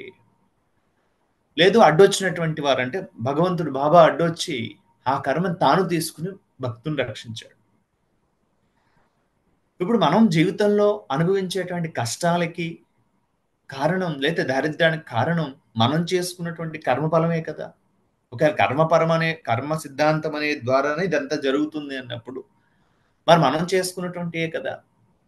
మనం చేసుకున్న కర్మఫలాలు మనం అనుభవించేటప్పుడు మనం అనుభవంలోకి వచ్చేటప్పటికి అది వద్దనంటే ఎలాగా? ఇది సరైనటువంటి విధానమేనా? అంటే మనం ఒక తప్పు చేసి దానికి పనిష్మెంట్ అనుభవించేటప్పుడు గురువు వచ్చి నువ్వు అనుభవించనటంలో ఏమాత్రం ప్రేమ ఉంటుంది? ఆయన ప్రేమ ఎటువంటిది? ఎవరైనా మన నుంచి కీర్తునో లేకపోతే ధనాన్నో ఇంకోటో ఆశిస్తారేమో కానీ నీ యొక్క కష్టాలు వాళ్ళు తీసుకుని నీకు ఆనందాన్ని కలిగించేటువంటిది ఎవరు ఆలోచిస్తారు? ఒక తల్లి గాని తండ్రి గాని బంధువులు గాని ఎవరైనా చేయగలుగుతున్నారా? నా రోగాన్ని నువ్వు తీసుకుంటావా అంటే ఎవరూ దానికి సిద్ధమవట్లేదే. మరి ఎవరు చేసినటువంటి కర్మఫలము అకారణంగా ఏది రాదే, కారణం వల్లే కదా. వాళ్ళు చెన్నభద్రప్ప వీరభద్రప్ప పశుజన్మలకు వెళ్ళటం కానీ, 2 మేకలు కూడా వెళ్ళటం కానీ, ఒకరి జీవితంలో దారిద్ర్యం అనుభవించడానికి కానీ, ఒకరి జీవితంలో సంపద అనుభవించడానికి కానీ గల కారణం వారు చేసుకున్న కర్మఫలమే కదా, ఎక్కడి నుంచి రావట్లేదు కదా. అంటే మనం చేసిన తప్పులు, మనం చేసిన ఒప్పు ఫలితాలే మనం అనుభవిస్తున్నాం కదా. మరి అనుభవానికి వచ్చి తప్పులు చేసేటప్పుడు చేసి అనుభవంలోకి వచ్చినప్పటికీ ఇది పరమాత్మకు అప్పచెప్పడంలో ఆయన సమర్థుడుగా నీ కష్టాన్ని ఆయన అనుభవించడానికి సిద్ధంగా ఉన్నప్పుడు మరి నిజంగా ఆయనకి ఇవ్వటం కరెక్టేనా? ఇక్కడ ఆయన ప్రేమ అపారమైనటువంటిది. అంటే భగవంతుడు ప్రేమించడు, ప్రేమగా ఉంటాడు అనే దాంట్లో అపారం అంటే ఏ పారమో లేదు. ఎవరిని తిరస్కరించలేదు. తన దగ్గరికి ఆర్తి కోరికలతో ఉన్నటువంటి వాడికి, కష్టాలతో ఉన్నటువంటి వాళ్ళకి, జ్ఞానం కావాలనేటువంటి వారికి అందరికీ ఆయన జీవితాంతం పంచుతున్నాడే వెలుగుతున్న దీపంలాగా. వారి కష్టాల విషయంలో ఈయన ప్రవేశించి ఈయన అనుభవించాడు. కమ్మరబిడ్డ విషయంలో ఈయన చేయి కాల్చుకుని ఈయన బాధపడ్డాడే. మరి ఇక్కడ మరి భగవంతుడి దగ్గరికి వెళ్ళి అరే సరే ఒకప్పుడు తప్పు చేశాను, ఇప్పుడు అనుభవిస్తున్నాను, సరే ఇప్పుడు తప్పు చేయకుండా నన్ను నడిపించు బాబాని ఎంతమంది అడుగుతున్నాం మనము? ఆయన మార్గంలో ప్రవేశించామంటే చేయాల్సింది ఏంటి అక్కడ? ఒకప్పుడు తప్పు చేయటం వల్ల ఇప్పుడు అనుభవించేటువంటి కర్మ భవిష్యత్తులో రాకుండా ఉండాలంటే ఇప్పుడు చేయకుండా ఉండాలి కదా. అలా చేయకుండా ఉండడానికి నువ్వు నా వెనకాలండు నడిపించు అని అడగటం సరైనదేమో ఒకసారి పరిశీలిద్దాం. అది ఏ గురువుని అనుసరించినప్పటికీ కూడా గురువులందరూ ఒక్కటే, ఇక్కడ భేదం ఏమీ లేదు. అక్కడ బోధ వ్యక్తపరిచేటువంటి విధానం తేడా ఉండొచ్చు, లేదా ఆ గురువు వచ్చినటువంటి ఉద్దేశం తేడా ఉండొచ్చేమో కానీ ఏ గురువు అయినప్పటికీ కూడా గురువు అనేటువంటి పదం వ్యక్తులకి ఆపాదించేటువంటిది కాదు. నేను గురువు అనేటువంటిది మహాత్ములకి పరబ్రహ్మ స్థితి అనుభవం ఉన్నటువంటి వాళ్ళకి మాత్రమే నేను ఉపయోగిస్తున్నాను. రమణ మహర్షి, రామకృష్ణులు, బాబా ఇటువంటి వారి గురించే నేను ప్రస్తావిస్తున్నాను. గురువు అనేటువంటి పదం వారికే అర్హత. గురువు అనేటువంటిది అందరి గురించి నేను మాట్లాడట్లేదు, వాళ్ళ గురించి నేను మాట్లాడుతున్నాను. కాబట్టి ఆ స్థితి ఒక్కటే. అక్కడ మనం వారి మార్గంలో ప్రవేశించినప్పుడు బాబా లీలలు చేస్తున్నాడు, కథలు చేస్తున్నాడు అంటే సర్వసాధారణం కనిపిస్తూ ఉంటుంది. బాబా నాకు ఈ అద్భుతం చేశాడు, అద్భుతం చేశాడు, ఆ మెరకలు చేశాడు, ఇది తొలగించాడు, ఇలా మాట్లాడుకుంటూ ఉంటాం. అసలు తొలగించాల్సిన అవసరం ఆయనకి ఏంటి? ఆయన నీ జీవితంలో ప్రవేశించి నీ కష్టాలని లేదా నీ యొక్క కోరికల్ని తీర్చాల్సిన అవసరం ఆయనకి ఏముంది? అవన్నీ నువ్వు చేసిన కర్మఫలాలే కదా. అవేమి ఆకాశం నుంచి ఊడిపడ్డటువంటి పిడుగులు లాంటివి కాదు కదా. మనం చేసి మనం అనుభవిస్తున్నాం కదా. అంటే మరి ఆయన ప్రేమ అపారము, అంటే పారం అంటే ఒడ్డు లేనటువంటి ప్రేమతత్వం. కాబట్టి గురువు అనేటువంటి వాడు వాటిని తొలగించి కనీసం అక్కడి నుంచి అయినా ఇక్కడి నుంచి మనం అటువంటి అంటే ఈ కష్టాలు కారణమైనటువంటి ఆ తప్పులు చేయకుండా, లేదా వీటన్నిటికీ మూలమైనటువంటి అజ్ఞానం ఎప్పుడైతే తొలగుతుందో అప్పుడు సమస్త దుఃఖాలు నశిస్తాయి. అయితే బాబా ప్రేమ ఎలా కనిపిస్తుంది అంటే, గురువు యొక్క ప్రేమ ఎలా కనిపిస్తుంది అంటే అనేక కథల్లో మనకి అందులో కనిపిస్తుంది. ఆ కమరబెడ్డి విషయంలో చూస్తే చేయి కాల్చుకుని ఆయన ముంబై నుంచి డాక్టర్ వచ్చి ఆయన ట్రీట్మెంట్ చేస్తానంటే బాబా అంగీకరించకుండా బాగోజీ షిండే ద్వారా ఆయన సేవ చేయించుకున్నాడు. బాబా చేయించుకున్న సేవకి ప్రతిఫలం బాబా ఖచ్చితంగా ఇవ్వాల్సిందే. అక్కడ ఏది నాది నగదు బేరం, నా నగదు బేరం అరువు బేరం కాదన్నట్టుగా ఆయన సేవ చేస్తే ఖచ్చితంగా తిరిగి ఇచ్చేటువంటి వాడు. బాగోజీ షిండే బాబాకి అతి సన్నిహితంగా ఉన్నటువంటి వాళ్ళలో ఒకరు. మరి బాగోజీ షిండే ఒక కుష్ఠరోగ భక్తుడు. మరి ఒక దృఢ కర్మ తెలిసి చేసినటువంటి తప్పు యొక్క ఫలితాలే ఈ కుష్ఠి లాంటి రోగాలు వస్తాయి.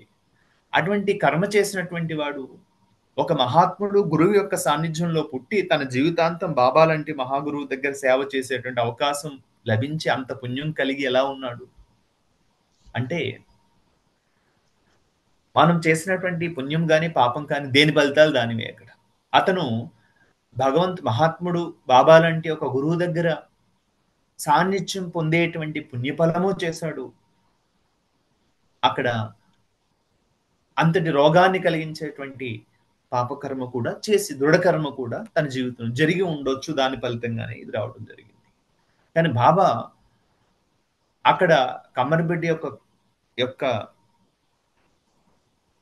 కర్మను తాను స్వీకరించి తనకు సేవ చేసుకునేటువంటి ఫలితాన్ని బాగోజీ షిండేకి ఇచ్చి, బాగోజీ షిండేని తాను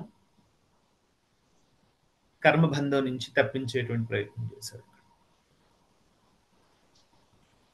ఇక్కడ అంటే మొత్తం బాబా జీవితాన్ని మనం పరిశీలించినప్పుడు బాబా వచ్చినటువంటి అవతారం జ్ఞాన బోధ అవతారం. అంటే ఈ అన్ని అనర్థాలకి, అంటే దుఃఖాలకి కష్టాలకి కారణమైనటువంటి అజ్ఞానాన్ని తొలగించి మనల్ని జ్ఞానం వైపు నడిపించడానికి వచ్చినట్టుగా మనకు కనిపిస్తుంది. మొదటి లీలలో కనిపించిన 4 దీపాలు కూడా దీపం ఎందుకు కనిపించిందంటే దీపం అనే జ్ఞానానికి సంకేతం. అక్కడ ఆ జ్ఞానం ద్వారా మనల్ని అజ్ఞానాన్ని తొలగించి నడిపించడానికి వచ్చినటువంటి వాడు దగ్గరుండి నడిపిస్తాడు. ద్వారకామయ ఇక్కడి నుంచి కూడా ఒక మార్గం ఉందంటే బాబా అంటాడు ఉంది. ఇక్కడి నుంచి కూడా ఎక్కడికి పైకి అంటే ఆ సచ్చిదానందం అకారణానంద ఆ స్థితి వైపు వెళ్ళడానికి ఒక మార్గం ఉంది. అయితే దానికి మార్గనిర్దేశకం చేసేవాడు ఉన్నట్లయితే దారి సుగమం అవుతుంది. అంటే గురువు ఉన్నట్లయితే నడవాల్సింది మనమే. అక్కడ నడిపించేటువంటి వాడు ముందు ఉన్నప్పుడు మనం ఆ గోతుల్లోని గొప్పుల్లోని తోడేళ్ళు కష్టాలు వీటన్నిటిని కూడా పడిపోకుండా ఆయన నడిపించేటువంటి అవకాశం ఉంది.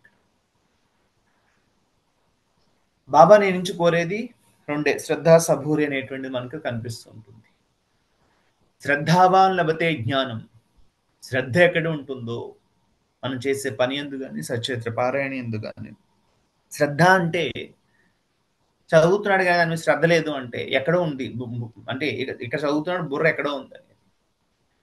బుద్ధుడు వర్తమానమే ముక్తి అన్నట్టుగా ఎవరైతే వర్తమానం ఆ క్షణంలో ఉంటారో అదే ముక్త స్థితి అని బుద్ధుడు చెప్పినట్టుగా శ్రద్ధ ఎక్కడ ఉంటుందో అక్కడే ముక్త స్థితి ఉంటుంది.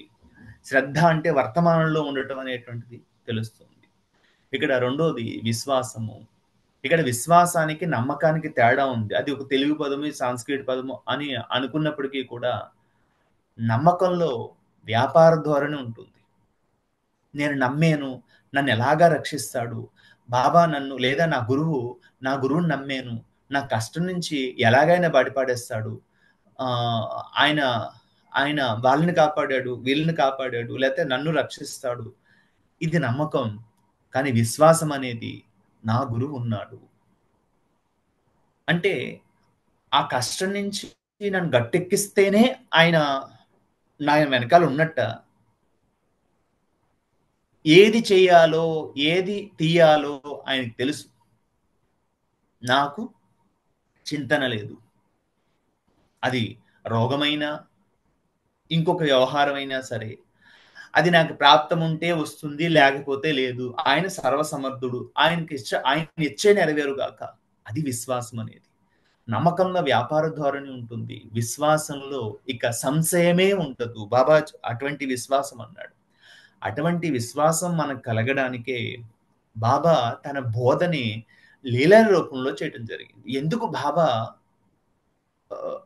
తన యొక్క బోధని లీలల రూపంలో చేయడానికి ఏంటంటే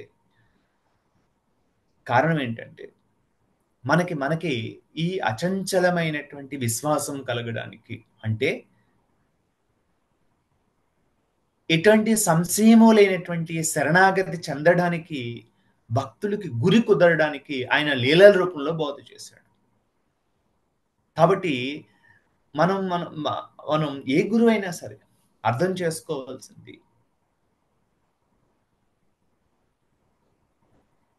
వారు మన జీవితంలో ప్రవేశించి మనల్ని నడిపించాలి అన్నప్పుడు వారు బోధ విధానము, ఇప్పుడు బాబా విషయంలో బాబా చెప్పినటువంటి కథలు, లీలలు, బోధ మనం 60 సంవత్సరాలు బాబా ఏం బోధించాడు దాన్ని అర్థం చేసుకునే ప్రయత్నం చేసినప్పుడు మనం ఆ మార్గంలో వెళ్ళగలుగుతాం. అంటే ఇక్కడ ఒక వ్యక్తి ఒక ప్రోగ్రామ్ కండక్ట్ చేస్తున్నాడు. ఏమండి, ఇక్కడ ఆహారం తినేటప్పుడు మీరు తగినంత ఆహారం పెట్టుకోండి, ఎక్కువ ఆహారం పెట్టుకుని వృధా చేయొద్దు. మీరు తిన్నటువంటి పళ్ళాలన్నీ కూడా అదిగో అక్కడే వేయండి, ఎక్కడ పడితే అక్కడ పెట్టొద్దు. ఈ కార్యక్రమం జరిగేటప్పుడు, సభ జరిగేటప్పుడు మీరు మాట్లాడొద్దు, సెల్ ఫోన్ స్విచ్ ఆఫ్ చేసి పెట్టండి అని కొన్ని నియమాలు పెట్టాడు. ఈ నియమాలన్నీ మనం పాటించినట్లయితే ఆయన గౌరవించినట్ట. ఏదో మాటకి వెళ్ళి నమస్కరిస్తూ ఏమంటే బాగున్నారండి, గుడ్ మార్నింగ్ అండి, మీరంటే నాకు చాలా అభిమానం అండి, ఇలా మాటలు మాట్లాడుతూ వ్యవహారం వచ్చేసరికి తినేసి అక్కడ పడేసి, ఆహార పదార్థాలు ఎక్కువ పెట్టేసుకునే కొంత తినే అవతల పడేసి, అప్పుడు అలా చేస్తే ఆయన గౌరవించినట్ట. ఆయనకి నమస్కారం చేయకపోయినా ఆయన చెప్పిన ఆచరిస్తే ఆయన మీద మనకి గౌరవం, అంటే ఆయన్ని మనం గౌరవించినట్లే. ఆయన దృష్టి మన మీద పడడానికి అవకాశం ఉంటుంది. బాబా అందుకే అన్నాడు, ఒక్క నమస్కారం చాలు, నీ నమస్కారాలు ఎందుకు అన్నాడు. నా ఆస్కార, నాకు ఆస్కారమే లేదు అని నమస్కారంలో అంతరాయం. నేను నమస్కారం అంటే నాకు ఆస్కారం లేదు, ఉన్నదంతా నీవే నడిపిస్తున్నావు పరబ్రహ్మం. ఏ విశ్వమంతా మన తెలుగుతో నడుస్తుందా? అణువు నుంచి బ్రహ్మాండం వరకు కూడా మన చేతుల్లో ఉందా? నడిపించేటువంటి విశ్వ చైతన్యం ఏదైతే ఉందో ఇదే నన్ను నడిపిస్తుంది. నా సుఖదుఖాలన్నిటికీ కూడా కారణమైనటువంటి అన్నిటిని కూడా అర్థం చేసుకుని నడిపించేటువంటిది. అది బాబా అంటామో ఇంకొకరు అంటామో దానికి వదిలేసే దాన్ని శరణాగతి అంటాం. లేదా నిరంతరము కూడా ఈ ప్రపంచం తలకిందైనప్పటికీ కూడా కళ్ళ ముందు జరుగుతున్న నాటకాన్ని చూస్తూ ఉండు, చెలించకు, నిరంతరము నీవు అన్వేషించు, లేదా విచార మార్గంలోనే వెళ్ళు. బాబా నేను ఎవరనే దానికి ఏం చెప్పాడు ఇక్కడ? ద్వారకామాయిలో హారతలు జరుగుతున్నప్పుడు అందరూ కూడా బాబా ఉన్నప్పుడు నిశ్శబ్దంగా కూర్చునేవారు. ఆడవాళ్ళందరూ ఒక పక్కన, మగవాళ్ళందరూ ఒక పక్కని. వారందరూ ఇంటికి వెళ్ళిపోయేటప్పుడు మామూలుగా పిచ్చపాటికి ఏదో మాట్లాడుకుంటుంటే బాబా రోజుని పిలిపించాడు అందరిని కూడా వెనక్కి రమ్మని అన్నాడు. అంటే నేను ఈ దేహానికి పరిమితమా? నేను ద్వారకా మేళ కూర్చున్నటువంటి ఈ 3.5 మూరల దేహం అనుకుంటున్నారా? అని గట్టిగా ఆయన హెచ్చరించాడు. మీరు ఎక్కడ ఉన్ననో ఏమి చేయుచున్నను నాకు తెలియనని గుర్తుంచుకొనుడు. అందరి హృదయాలు పాలించేవాడు నేనే. అందరి హృదయాలు నివసించేవాడు నేనే. నేనే జగన్మాతను. త్రిగుణముల సామరస్యం నేనే. సృష్టి స్థితిలై కారకుడు నేనే. ఎవరైతే మీ దృష్టి నా వైపు నిలుపుతారో వారు రక్షింపబడతారు. ఎవరైతే నన్ను తిరస్కరిస్తారో వారు మాయ చేత శిక్షింపబడతారు అని బాబా మనకి అక్కడ హెచ్చరించడం జరిగింది ఇక్కడ. కాబట్టి ఆయన్ని పట్టుకోవాలంటే ఎక్కడ పట్టుకోవాలి? అందరి హృదయాలు నివసించేవాడిని. ఎవరైతే నా వైపు దృష్టి నిలుపుతారో వారు రక్షింపబడతారు. ఎవరైతే నన్ను తిరస్కరిస్తారో వారు మాయ చేత శిక్షింపబడతారు. ఎవరి హృదయాల్లో ఆత్మస్వరూపంగా అందరి హృదయాల్లో ఉన్నటువంటి ఆ చైతన్యం ఏదైతే ఉందో దాని వైపు నీ దృష్టి నిలిపి లోపల ఉన్నటువంటి ఆ సచ్చిదానంద వైపు నీ దృష్టి నిలుపుతావు, నువ్వు రక్షింపబడతావు. లేదు, నాకు ప్రపంచ వస్తువుల్లో ఆనందం ఉందని అభిప్రాయం కలిగి నువ్వు బహిర్ముఖమై వస్తువుల విషయాల వైపు తిరుగుతావు, ఖచ్చితంగా దానివల్ల దుఃఖమే ప్రాప్తిస్తుందని బాబా చెప్తున్నాడు. అయితే అందరూ కూడా ఆ నిర్గుణ తత్వాన్ని అర్థం చేసుకోలేరు కాబట్టి ఈ విషయాన్ని కూడా బాబా సూచించడం జరిగింది.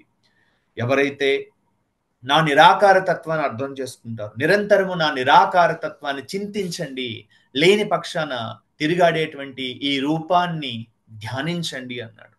ధ్యానం అనేది ఒక రూపము, ఒక కేంద్రాన్ని ప్రధానంగా చేసుకుని జరిగేటువంటిది. కాబట్టి అందరి హృదయాల్లో నివసించే అంతటా ఉన్నటువంటి ఆ పరబ్రహ్మ తత్వాన్ని, నిరాకార నిర్గుణ తత్వాన్ని అర్థం చేసుకునేటువంటి వారికి ఈ సాకార రూపాన్ని మీరు ధ్యానించండి అన్నాడు. అంటే ఆ సాకార రూపాన్ని పట్టుకుని అక్కడే ఆగమని కాదు, ఒక అఖండమైనటువంటి అనంత తత్వాన్ని ఒక పరిమితం చేయమని కాదు. సచరిత్రలో అంతా ఘోషించాడు బాబా, నేను అంతటా వ్యాపించున్నాను, నేను ఒక చోట పరిమితం కాదు, అనేక లీలల కథల ద్వారా. అది సాధ్యం కానప్పుడు మీరు ఆ సాకార రూపాన్ని పట్టుకోండి.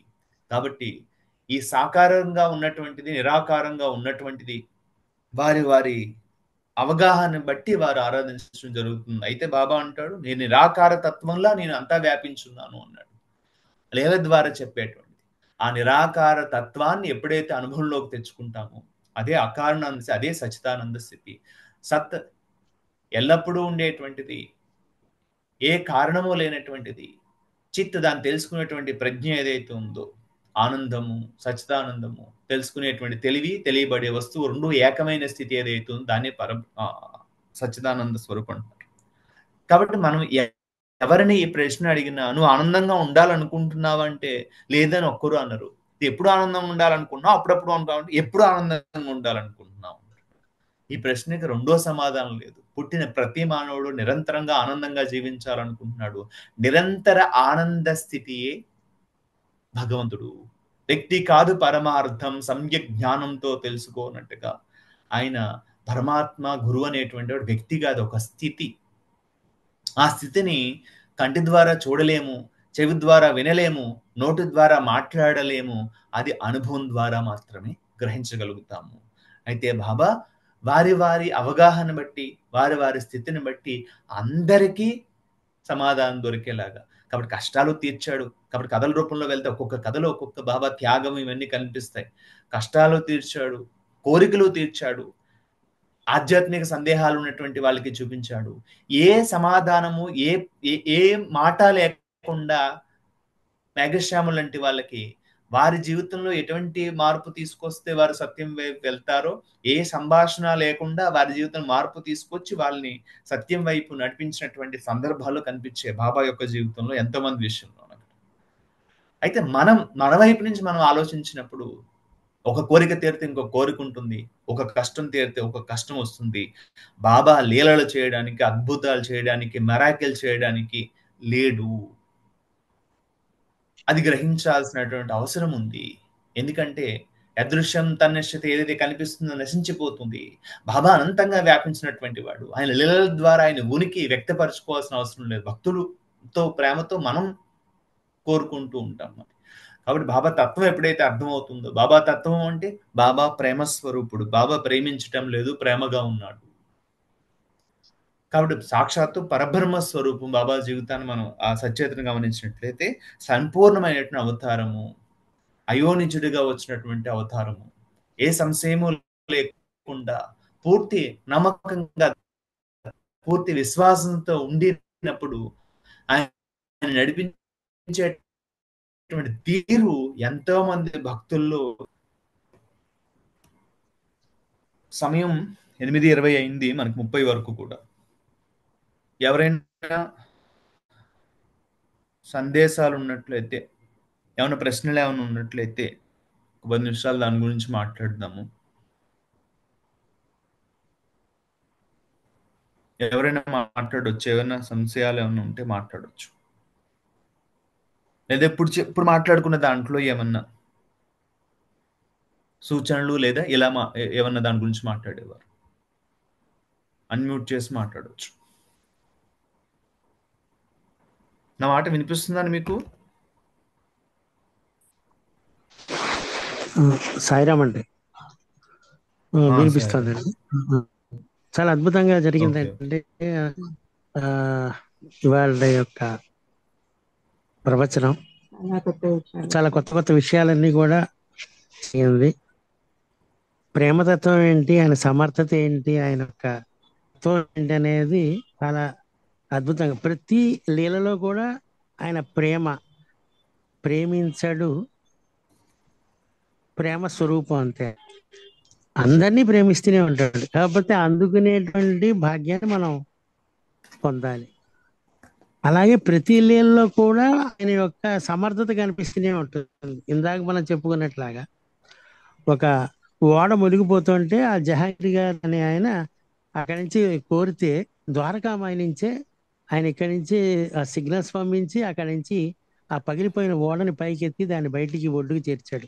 అది బాబా యొక్క సమర్థత. చాలా అద్భుతంగా చెప్పడం జరిగిందండి. అలాగే నమ్మకం, విశ్వాసం చాలా అద్భుతంగా వివరణ జరిగింది అంతా కూడా. తర్వాత ఏంటంటే ఇక్కడ గురువు గురించి కూడా చాలా ఒక మంచి మాట అన్నారు. జస్ట్ టచ్ చేసి లోపలికి వెళ్ళిపోయారు. గురువు, అసలైన గురువు ఎవరంటే ఇదిగో చాలా కొంతమంది 100 కోట్లకు ఒక్కళ్ళు ఉంటారో ఉండరో కూడా. అలాంటి వాళ్ళు మన సాయిబాబా, రమణ మహర్షి గారు, రామకృష్ణ పరమహంస అలాంటి వాళ్ళు చాలా రేరుగా ఉంటారు. అందుకని ఇప్పుడు అనకూడదు, కానీ ప్రతి వాళ్ళు కూడా గురువులు అని చెప్పుకుంటున్నారు. ఓకే, అవన్నీ మనకు అనవసరం. కానీ అంటే గురువు అనేది గురువు ఎవరంటే, గురువు అనేటువంటిది ఒక పోస్ట్ అండి. అది ఆ పోస్ట్ ఉన్నటువంటి క్వాలిటీ ఏంటంటే సర్వశక్తిమత్వం, సర్వవ్యాపకత్వం, సర్వాంతర్యామత్వం అనే లక్షణం ఆ పోస్ట్ లో ఉండాలి. రెండోది సృష్టి క్రమతను కూడా మార్చేటువంటి శక్తి ఒక సాధకుడు లేదా శిష్యుడిని యొక్క ప్రేరేపించి వాడిని ఆత్మసాక్షాత్కారం వైపు మరల్చేటువంటి సమర్థత కలిగి ఉన్నప్పుడే దాన్ని గురువు అనేటువంటిది అంటం జరుగుతుంది. లోకంలో వ్యవహారికంగా సామాన్యులను కూడా ఆ పదంతో సూచించడం జరుగుతుంది, కానీ ఆ పదానికి అర్హులు వారు మాత్రమే. కరెక్ట్. తర్వాత ఇంకొక ఇదండి, ఇందాక సాధ్యమైనంత వరకు మనిషి జన్మ ఎత్తిన తర్వాత వెనక్కి రారు. చాలా రేర్ కేసెస్ లో మాత్రమే మళ్ళీ పశువుల కింద, ఏదో చెన్న బసప్ప మేకల కింద, పాము కప్ప కింద వచ్చారట. వదిలేసాము. దానికి ఒక చిన్న క్లారిఫికేషన్ ఏంటంటే, 2 మేకల కథలో బాబా తన స్నేహితులు అంటే నా జతగాండ్రు అంటే బాబా స్నేహితులు అయినప్పటికీ కూడా వాళ్ళు తిరిగి పశువులుగా వెళ్ళిపోతున్నప్పటికీ కూడా బాబా ఎందుకు ప్రవేశించలేదు అంటే, ఇక్కడ గురువు తాను చెప్తున్నప్పటికీ కూడా ఇక్కడ శిష్యుడికి స్వేచ్ఛ ఉంది తాను ఏం చేయాలనే దాని పట్ల. అయితే గురువు చెప్పినప్పుడు ఆ మార్గంలో నడవనప్పుడు గురువు బలవంతంగా ఎవరి జీవితాలను ప్రవేశించడు. అక్కడ ఎవరు సిద్ధంగా ఉన్నారో వారిని నడిపించడానికి ఆయన సర్వసముద్రుడు అక్కడ. అంటే ఇక్కడ స్వేచ్ఛ ఉంది ఇక్కడ. కాబట్టి ఇక్కడ అక్కడ ఇద్దరు యొక్క జతగాండ్రు కూడా అంటే బాబా ఎంతవరకు వాళ్ళ జీవితంలో ప్రవేశించగలరు అంటే రుణానుబంధం బట్టి గురువు రుణపరుచుకుని ఆ రుణంతో ఆయన జీవితంలో ప్రవేశించడం జరుగుతుంది. అందుకే బాబా అంటాడు, నేను చెప్తాను చెప్తాను చెప్తాను వినకపోతే వదిలేస్తాను అంట. ఇది డివైన్ లా అంతే. దీన్ని అర్థం చేసుకోవాల్సింది ఏంటంటే, అక్కడ భగవంతుడు గురువు మన జీవితంలో ప్రవేశించాలి అంటే మనం కూడా దానికి సంసిద్ధులుగా ఉండాల్సిందే. లేదు అంటే ఒక విషయం భగవంతుడు ప్రవేశించలేడు కూడా. అది డివైన్ లా అంతే. ఇప్పుడు వివేకానంద కాశీ వెళ్ళినప్పుడు అక్కడ భారతదేశం మీద దండయాత్ర చేసి కూర్చేసిన ఆలయాలు చూసి బాధపడి అక్కడ ఒక ఆలయం మీద కూర్చుని ధ్యానం చేసి ఆలయంలో ప్రతిష్ఠింపబడిన అమ్మవారిని సాక్షాత్కరింప చేసుకుని నీ గుడిని రక్షించుకోలేనటువంటి స్థితిలో నువ్వు ఉన్నావు, నువ్వేం దేవత అని అడిగితే ఆ గుడి కట్టమని అడగలేదు, కట్టినందుకు కట్టిన ఫలితం వాడికి వచ్చింది, కూలగొట్టిన వాడికి కూలగొట్టిన ఫలితం వస్తుంది. ఇక్కడ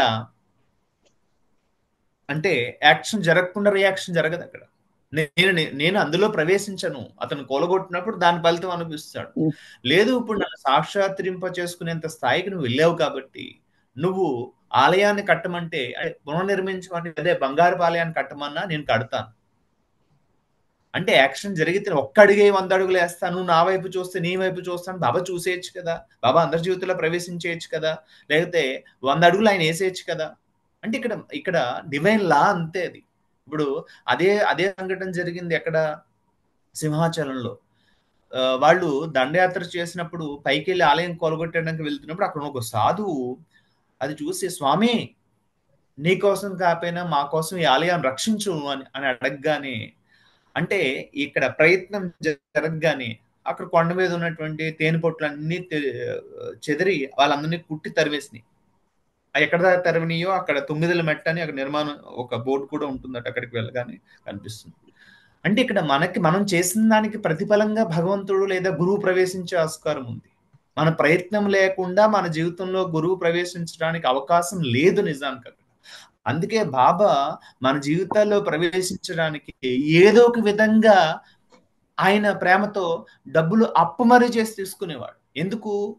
మన వైపు నుంచి జరిగినప్పుడు ఆయన మన జీవితంలో ఎంత ప్రేమ కనిపిస్తుందంటే అక్కడ ఆయన డబ్బులు అడిగి తీసుకుని దానికి ఫలితంగా నీ జీవితంలో ప్రవేశించి నేను ఉద్ధరించిన కర్మలు ధన రూపంలో ఆయన స్వీకరించింది కావచ్చు చూస్తే కనుక. కాబట్టి మనం అడిగేస్తే 100 అడుగులు వేస్తే ఆయన వచ్చేయచ్చు కదా అంటే, అలా ఏ గురువు కాదు, ఎవరు కూడా. భగవంతుడు ఇంకా సూటిగా చెప్పాలంటే ఈశ్వరుడు నీ జీవితంలో నీ ప్రయత్నం లేకుండా నీ చిటికిన వేలు కొన కూడా కదపలేడు, అంత సర్వసముద్రుడైన. ఎందుకంటే డివైన్ లా అంతే అది. కాబట్టి వీళ్ళు బాబా లాంటి వాళ్ళు ఏం చేస్తున్నారంటే అడిగి మరీ తీసుకుని రుణం ఏర్పరచుకుని, అంటే 2 పువ్వులు ఇచ్చి ఒరే పూజ చేయరా అని మళ్ళీ ఆయన పాదంలో పెట్టుకుని మళ్ళీ ఆయనే తిరిగి అనుగ్రహం ఇచ్చేటువంటిది కనిపిస్తుంది. కాబట్టి మన ప్రయత్నం తర్వాతే ఈశ్వర అనుగ్రహం కనిపిస్తుంది. సచేతనం చూస్తే కర్మ సిద్ధాంతం అలా కనిపిస్తూ ఉంటుంది బాబా చేసినటువంటి లీలలు. మరి వాళ్ళు కర్మ విషయం ఎందుకు ప్రవేశించలేదు? ఎవరి విషయంలోని? ఇద్దరు జతగా ఉండరు, వాళ్ళిద్దరు స్నేహితులు. మరి ఆ స్నేహితుల విషయంలో బాబా ఎందుకు ప్రవేశించి వాళ్ళని వెనక్కి తీసుకురాలేదు? కాబట్టి ఇక్కడ మన ప్రయత్నం లేనిదే భగవంతుడు గురువు మన జీవితంలో ప్రవేశించలేడు.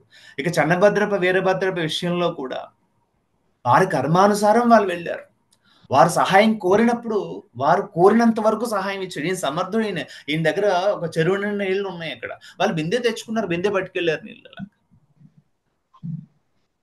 అది అర్థం చేసుకో. అక్కడ మాట ఇచ్చాడు, ఆయన రక్షించాడు. కప్పగా జన్మించినప్పటికీ కూడా అక్కడ వారిని రక్షిస్తానని మాట ఇచ్చినందుకు రక్షించగలిగాడు.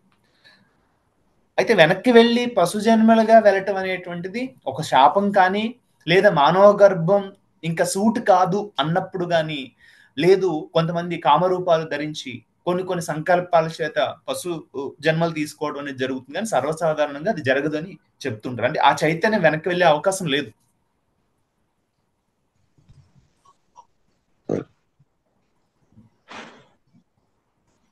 సరే, ఇంకెవరైనా ఏదన్నా మాట్లాడితే మాట్లాడు. అంటే ఇప్పుడు సేవ అనేది చాలా ఇంపార్టెంట్ అంటారు, అంతే కదండి? సేవ చేసుకుంటూ వెళ్తే స్వాధ్యాయము, సత్సంగము, సేవ అనేది ఇక్కడ సేవ అనే దాంట్లో ఇక్కడ సేవ తరిస్తుందా అంటే సేవ తరింప చెయ్యదు. ఎలా అంటే సేవ చేసే విధానం చాలా ప్రధానం అక్కడ. నేను కర్తని అనుకుని చేసేటువంటి సేవ ఏదైతే ఉందో అది ఒక్కొక్కసారి నశింప చేస్తుంది కూడా. నేనే కర్తని, ఇప్పుడు ఆలయం కట్టించి నేను కట్టించాను ఆలయం అంటే దాని పుణ్యఫలం అనుభవిస్తావేమో. కాబట్టి ఇక్కడ చాలా జాగ్రత్తగా గమనించాల్సింది ఏంటంటే ఏ కర్మ స్వతంత్రంగా ఫలితం ఇవ్వదు. భగవంతుణ్ణి అంటే అన్ని ఆలోచనల నుంచి బయటపడి భగవంతుని మీదే ధ్యానం చేస్తూ భగవంతుణ్ణి తపస్సు చేస్తే అది ఉత్తమమైందా అంటే అది అధమైంది కూడా.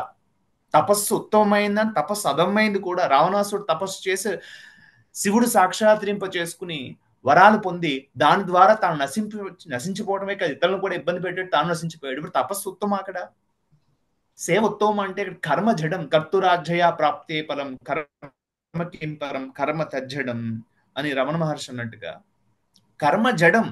స్వతంత్రంగా కర్మకి పాపాన్ని కానీ పుణ్యాన్ని కానీ మంచి కానీ చెడు కానీ దానికి లేదు. అదే ఏ స్వభావం నువ్వు ఎలా చేస్తున్నావు అనేది ఇంపార్టెంట్.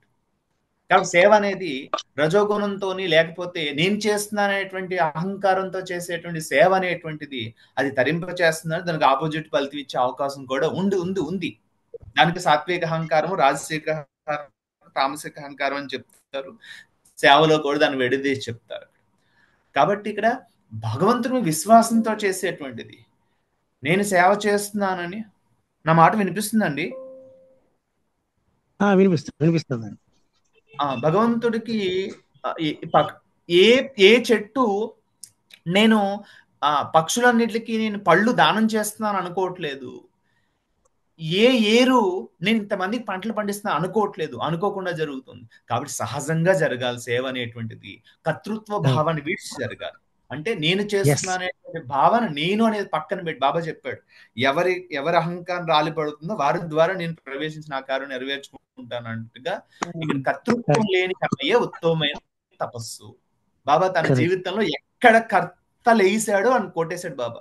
మన జీవితాన్ని మొట్టికేలు ఎక్కడ పడినాయి అంటే సచరిత్రలో భక్తుల విషయంలో ఎక్కడ నేను అహంకారం దేహాత్మ భావం బలపడుతుందో అక్కడ బాబా వాళ్ళని హెచ్చరించిన సందర్భాలు కనిపిస్తాయి. అంటే దేహాత్మ పెరిగింది అంటే ఆత్మతత్వానికి దూరం అవుతున్నావు అక్కడ. కాబట్టి దేహాత్మ భావాన్ని తగ్గించి అహంకార భావాన్ని తగ్గించేటువంటి కర్మయే ఉత్తమైన తపస్సు. కర్తలేని కర్మయే ఉత్తమైన తపస్సు. కాబట్టి ఆశ్రమాల్లో నిలబడి మనం చేసే కార్యాలు అహంకారంతో నేను చేస్తున్నాను భావంతో చేసినప్పుడు అవి తరిస్తాయని తరించు, కొంత పుణ్యాలను ఇస్తాయేమో, అది నశింప చేస్తాయి కూడా. కాబట్టి ఉత్తమ కర్మ అంటూ ఏదీ లేదు, అధమ కర్మ అంటూ ఏదీ లేదు. కర్తృత్వం చేసి తీసేసిన కర్మ ఏదైనా ఉత్తమ కర్మయే. కర్తృత్వం చేసిన ఏ కర్మ అయినా సరే అది అధమ కర్మయే అవుతుంది.